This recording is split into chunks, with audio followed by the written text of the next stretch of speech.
We all know how much small businesses mean to the community. Our local businesses are what help to make our community unique and special. We appreciate that you are part of the Neighbors Helping Neighbors fundraiser, and we would like to give you a chance to say hello to the community. I'll now let you introduce yourself and tell us a little bit more about your long family history here in Norfolk. Hi, my name is Brian Hamlin. I am actually fourth generation living in Norfolk, presently living in Plainville, but I still run a business here in Norfolk. My grandparents and great-grandparents had come here, I'm going to say somewhere around 1950, I believe it was. And my grandfather had settled here with my dad and my dad's sister.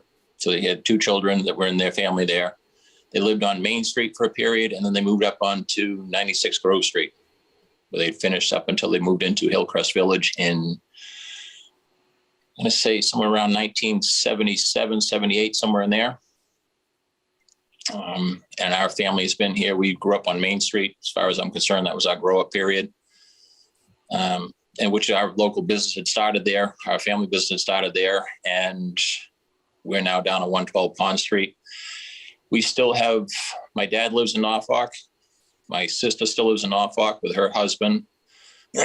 She has 4 children of her own and 3 grandchildren at this point. I have 1 grandchild. I live in Plainville with my wife, who grew up in Plainville. So that's where we had grown up there. But it's basically my grandfather that had brought us to this town and brought us to a great community that we could grow up in. So tell us more about your grandfather, Horace Hamlin. Was he born here? You didn't say he wasn't born here or what, around this area? He was actually born in England and had come in through Nova Scotia, Maine, and then eventually found his way down into Massachusetts into the Norwood area, is where they first settled in the area down here. From that point, they moved from Norwood to Norfolk in 1950. So what were his contributions to the town over the years? He was always, as a tradesperson, he had worked in the press industry for years, whether it be for ink, dyes, anything like that. He did a lot of dye setting and everything else over his years. And he loved doing anything like that. Anything really artistic that took a lot of detailing is something that he's really specialized in.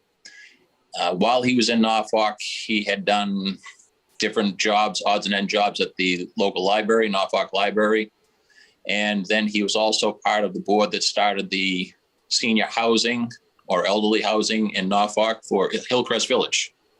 He sat on the board for that, went through everything on it, was actually there for the groundbreaking that day. We have photographs of that from the newspaper and everything else. One of the favorite people that he had always had in the industry was a gentleman by the name of Toppy, who worked for the Woonsocket Call at the time.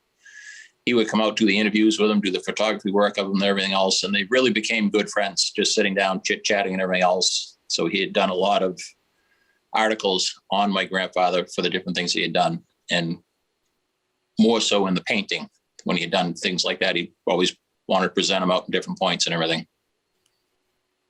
Can you tell us more about his love of painting and how his interest in it first got started? I mean, as a kid, he had always started it. And back then in England, he was doing it, and he was doing it from a piece of charcoal that he would find left from the fire. And he would do the charcoal drawings on the papers and everything else. So we have a few of the original ones that he had done that he was able to hold on to. And he had done drawings. He'd done one painting when he was younger, but most of the time it was charcoal. And he stopped at the age of 14 to help go out to support his family. Started working and focused on what he was doing there for work, and didn't pick the brush back up again until he was 69 and retired from work. And then he went back to it hot and heavy from, I'm going to say I think he had done it for about 16 years after that. So we know that one of his paintings was going to be displayed at Norfolk's 150th celebration, but that was canceled due to COVID. And we appreciate that you are contributing one of the limited prints of one of his famous paintings. Would you like to show that to the community and tell us about it? Yes, he had actually done the one we were going to do for the town for the 150th was a corner of the town hill. The one that we're going to do for the auction that's coming up here is this one here, which is a picture of the train station in Norfolk. And in behind it, anybody from Norfolk would recognize the house that still stands there was attorney Frank Gross's. And it's just the detailing that he's done on his paintings and everything else is really, to me, second to none. I always thought I was a little biased at looking at it because it was my grandfather that was doing it. And I've seen other people that have looked at his paintings and have gone out looking specifically for that same type of detail. And it's extremely tough to find somebody with this much detail on them. Yeah, it looks like a photograph. That's incredible.